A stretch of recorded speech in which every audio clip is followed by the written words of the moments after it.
BBC Bangla আপনাদের স্বাগত। আজ আপনাদের সাথে লন্ডন স্টুডিও থেকে আছি মানসী বড়ুয়া, আর ঢাকায় আমার সাথে থাকছেন আকবর হোসেন।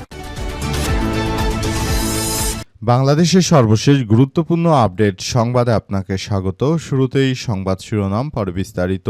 প্রথমেই জানাব লং মার্চ নিয়ে বৈঠক, কর্মসূচি সফলের আহ্বান জামাতের। লং মার্চ কর্মসূচি সফল করার আহ্বান জানিয়েছে বাংলাদেশ জামাত ইসলাম। 17 আগস্ট বেলা 11টায় রাজধানীর মগবাজারে বাংলাদেশ জামাত ইসলামের কেন্দ্রীয় কার্যালয়ে বৈঠকে সেক্রেটারি জেনারেল ও সাবেক এমপি মিয়া গোলাম পরোয়ারের সভাপতিত্বে লং মার্চ বাস্তবায়নের কমিটির এক বৈঠকে এই আহ্বান জানানো হয়েছে। এরপর জানাবো নওগাঁয় লোডশেডিংয়ে খারাপ অবস্থা, নষ্ট হচ্ছে চালের মান, বাজার হারানোর আশঙ্কা।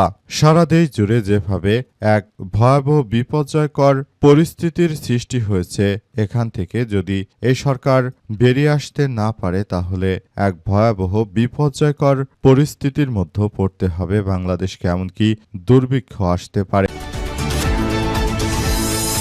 এদিকে খালেদা জিয়ার মৃত্যুবরণ করলেও পরাজিত হননি, পালিয়ে গেছেন শেখ হাসিনা, বললেন রুহুল কবির রিজভী। বিএনপির চেয়ারম্যান খালেদা জিয়া মৃত্যুবরণ করলেও পরাজিত হননি, কিন্তু শেখ হাসিনা বাংলাদেশে থাকতে পারেনি বলে মন্তব্য করেছেন বিএনপির স্থায়ী কমিটির সদস্য অ্যাডভোকেট রুহুল কবির রিজভী। তিনি বলেছেন, হাসিনা প্রতিহিংসার কারণে খালেদা জিয়াকে পরিত্যক্ত একটি কারাগারে অন্তরীকরণ করে রেখেছিলেন।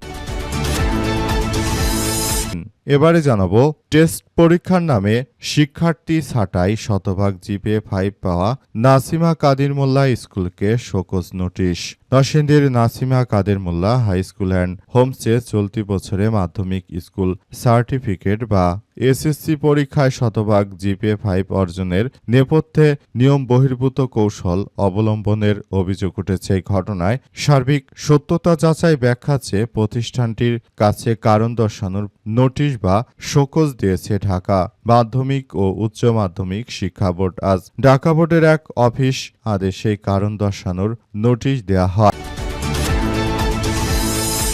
এবং সর্বশেষ জানাবো গ্রিন রোডে রূপসা রেস্টুরেন্টকে 1 লক্ষ টাকা জরিমানা। রাজধানী গ্রিন রোডে রূপসা রেস্টুরেন্টকে 1 লক্ষ টাকা জরিমানা করা হয়েছে। আজ এক্সিকিউটিভ ম্যাজিস্ট্রেট সিরাজুম মুনিরা কায়সানের নেতৃত্বাধীন মোবাইল কোর্ট এই জরিমানা করেছে। মোবাইল কোর্ট পরিচালনাকালে রূপসা রান্নাঘর অত্যন্ত নোংরা ও অপরিষ্কার, ফ্লোর ভাঙা অবস্থা পরিলক্ষিত হয়। রান্নাঘরে তথা রেফ্রিজারেটরে যথাযথ লেবেলবিহীন অবস্থায় মাছ, মাংস, গ্রিল চিকেন ও বিভিন্ন ধরনের রান্না করা মশলা সংরক্ষণ করতে দেখা গেছে। এছাড়াও রেস্তোরাঁ নিবন্ধন সনদ, প্রিমিসেন্স লাইসেন্স, স্বাস্থ্যকর্মীদের স্বাস্থ্য সনদ এবং খাদ্যকর্মীদের স্বাস্থ্য সনদ, পেস্ট কন্ট্রোল প্রমাণক প্রদর্শনে ব্যর্থ হয় বাংলাদেশের খাদ্য নিরাপত্তা আইন 2013 অনুযায়ী 1 লক্ষ অর্থদণ্ড প্রদান করা হয়। তাৎক্ষণিকভাবে সেটি আদায়যোগ্য বলে জানা গেছে। প্রিয় দর্শক, এতক্ষণ শুনছিলেন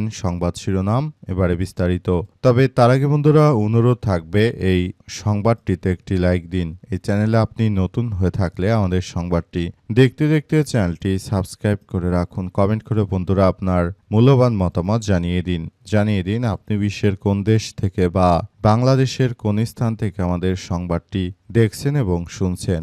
আর বন্ধুরা সংবাদটি আপনার সোশ্যাল মিডিয়া ফেসবুকে শেয়ার করে বন্ধুদেরও দেখার সুযোগ করে দিন। গাজা যুদ্ধে আপনি যদি নিরীহ ফিলিস্তিনিদের ভালোবেসে থাকেন বন্ধুরা কমেন্টে ইয়েস লিখে পুরো বিশ্ববাসীকে আমাদের এই তাজা আপডেটটি দেখার সুযোগ করে দিন। এবারে বিস্তারিত। আর বন্ধুরা দেখতেই থাকুন আমাদের এই লেটেস্ট আপডেট সংবাদ। লং মার্চ নিয়ে বৈঠক, কর্মসূচি সফলের আহ্বান জামাত ইসলামের। লং মার্চ কর্মসূচি সফল করতে বাংলাদেশ জামাত ইসলাম তারা একযোগে কাজ করতে শুরু করেছে। বাংলাদেশ জামাত ইসলাম মনে করে তারা তাদের যে লং মার্চ কর্মসূচি রয়েছে সেটি পুরোদমে সফল করতে চায়। যে কোনো মূল্যে তারা তাদের এই কর্মসূচিকে বাস্তবায়িত করবে। তাছাড়া আর কোনো বিকল্প জামাতের হাতে নেই বলে জানিয়েছে জামাতের নেতাকর্মীরা। তারা আরও জানিয়েছে যে তাদের এই লং মার্চকে সফল করতে তারা বদ্ধপরিকর অবস্থায় যে কোনো মূল্যে জামাত ইসলাম তারা তাদের এই লং মার্চ কর্মসূচি সফল করতে চায়। কর্মসূচি অনুযায়ী আগামী 5 September Dhaka Chittagong, 19 September Dhaka Rangpur, 10 October Dhaka Khulna, 24 October Dhaka সিলেটে লং মার্চ কর্মসূচি অনুষ্ঠিত হবে বলে জামাতের পক্ষ থেকে নিশ্চিত করা হয়েছে। আরও বলা হয়েছে এই লং মার্চ কর্মসূচি সফল করার মধ্য দিয়ে সরকারকে বার্তা দিতে চায় জামাত ইসলাম, যাতে করে আর ভবিষ্যতে গ্যাস ও বিদ্যুৎ নিয়ে কোনো ধরনের সরকার যদি এই সংকটকে তারা যদি দেশের মানুষের জন্য সবকিছু সুন্দরভাবে করতে না পারে, তাহলে আগামীতে আরও এক ভয়াবহ বিপর্যয়কর পরিস্থিতির সৃষ্টি হবে। সেখান থেকে আসলে দেশকে আর বের করা আনা সম্ভব হবে না। সবাইকে তাই উক্ত বিষয় নিয়ে খুবই সতর্কতার সহিত কার্যক্রম চালিয়ে যাওয়ার কথা বলা হচ্ছে। নওগাঁয় লোডশেডিংয়ে খারাপ হচ্ছে চালের মান, বাজার হারানোর আশঙ্কা। ধান ও চাল উৎপাদনে দেশের অন্যতম গুরুত্বপূর্ণ জেলা নওগাঁ। জেলার বিভিন্ন মোকাম চালকল থেকে প্রতিদিন বিপুল পরিমাণ চাল ঢাকা, চট্টগ্রাম, সিলেট সহ দেশের বিভিন্ন অঞ্চলে সরবরাহ করা হচ্ছে। স্থানীয় চাহিদা মেটানোর পাশাপাশি নওগাঁর সুগন্ধি চাল রপ্তানি হয় বিদেশেও। তবে সাম্প্রতিক সময়ে ঘন ঘন লোডশেডিংয়ের কারণে জেলার চালকলগুলোতে উৎপাদন ব্যাহত হচ্ছে। এতে একদিকে উৎপাদন কমে যাচ্ছে, অন্যদিকে চালের গুণগত মান নিয়েও উদ্বেগ তৈরি হচ্ছে।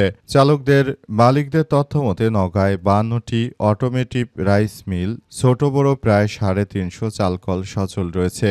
এসব মিলে জিরাশাইল, শম্পা, কাটারি, স্বর্ণা, পাঁচ, সুগন্ধি সহ বিভিন্ন জাতের ধান প্রক্রিয়াজাত করে চাল উৎপাদন করা হয়। বিশেষ করে নওগাঁয় সুগন্ধি চালের বিভিন্ন অঞ্চলে ব্যাপক চাহিদা সম্পন্ন, কিন্তু বৈদ্যুতিক অনিয়মিতর কারণে সেখানে ব্যাপক সমস্যার সৃষ্টি হয়েছে। সরকার ক্ষমতা আসার পর তারা যে বিদ্যুৎ দিতে পারছে না, কারণে অনেক মানুষেরই আর্থিকভাবে অনেকেই ক্ষতির মুখে পড়েছে। সরকার আসলে কবে সেটা বুঝবে? বর্তমান সরকার যেভাবে রাষ্ট্র চালাচ্ছে তাতে মনে হয় না সরকার খুব বেশি একটা ক্ষমতায় থাকতে পারবে, কারণ দেশের মানুষ ইতিমধ্যে এই সরকারের বিরোধিতা করতে শুরু করেছে। কারণ নতুন করে তারা আসলে এই সমস্যাগুলো সৃষ্টি করেছে বিএনপি সরকার আদতে যদি এগুলো ঠিক করতে না পারে, তাহলে ভবিষ্যতে সরকারের জন্য খুব বড় এক বিপদ অপেক্ষা করছে। খালেদা জিয়া মৃত্যুবরণ করলেও পরাজিত হননি, পালিয়ে গেছেন শেখ হাসিনা, বললেন রুহুল কবির রিজভী। বিএনপি সিনিয়র যুগ্ম মহাসচিব অ্যাডভোকেট রুহুল কবির রিজভী জানিয়েছেন যে শেখ হাসিনা বাংলাদেশ ছেড়ে পালিয়ে গেছে, কিন্তু খালেদা জিয়া কখনো তিনি আপোষ করেননি। তিনি কখনোই এই হাসিনার মতো কুখ্যাত সন্ত্রাসীদের কাছে আপোষ করেননি। খালেদা জিয়া তিনি ছিলেন মানবতার অগ্রদূত। খালেদা জিয়াকে যেভাবে কারাবরণ করতে হয়েছে, তারপরও তাকে অনেক অফার দিয়েছিল হাসিনা, কিন্তু সেসব অফারকে তিনি আসলে তোয়াক্কা করেননি। তিনি মূলত সবকিছু করতে চেয়েছেন, সবকিছু ভালোভাবে করার বিষয়ের উপর দিয়ে তিনি নিয়ে গেছেন। অবস্থায় সবাইকে আরো বেশি সজাগ ও সচেতন থাকার পাশাপাশি সবাইকে আরো বেশি সক্রিয় থাকার কথা বলা হয়েছে। অবস্থা যদি চলতে থাকে, সবাইকে বিষয়গুলো থেকে আসলে বেরিয়ে আসার মধ্য দিয়ে সবাইকে আরো বেশি এগিয়ে চলার কথা বলা হচ্ছে। কিন্তু বর্তমান সময়ে যে ধরনের কার্যক্রম শুরু হয়েছে, এখান থেকে আসলে আমাদেরকে বেরিয়ে আসতে হবে। যদি সেটা বিএনপি সরকার বেরিয়ে আসতে ব্যর্থ হয়, তাহলে সরকারই খুব বড় ভয়াবহ বিপদে পড়বে, কারণ শেখ হাসিনার একই পথে হাঁটছে তারা। শতভাগ GPA-5 পা নাসিমা কাদির মোল্লা স্কুলকে শোকজ নোটিশ। টেস্ট পরীক্ষা নামে শিক্ষার্থী ছাঁটাই। নরসিংদীর নাসিমা কাদির মোল্লা হাই স্কুলে টেস্ট পরীক্ষা নেওয়ার নামে শিক্ষার্থীদের ছাঁটাই করা হয় এবং সেখান থেকে অনেক শিক্ষার্থী আসলে পরীক্ষা দিলেও তারা মূলত কিছুই করতে পারেনি। অবস্থা চলতে থাকলে আসলে দেশ জুড়ে আবার এক ভয়াবহ বিপর্যয়কর পরিস্থিতির সৃষ্টি হচ্ছে। অবস্থা যদি চলতে থাকে, দেশে আরও এক ভয়াবহ বিপর্যয়কর পরিস্থিতির সৃষ্টি হবে। তারা মূলত ৬১ জন পরীক্ষা দিয়েছিল, তাদের মধ্য থেকে ৩৫০কে নিয়েছিল শুধুমাত্র জিপিএ 5 পাওয়ার জন্য, আর বাকি শিক্ষার্থীদের পরীক্ষায় অংশগ্রহণই করতে দেয়া হয়নি।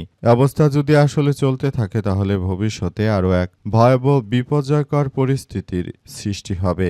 স্কুল শুধুমাত্র তাদের স্বার্থ হাসিলের জন্যই এই ধরনের কার্যক্রম তারা চালিয়েছিল। এটি আসলে নতুন করে আবার এক ভয়াবহ কার্যক্রম আসলে শুরু হয়েছে।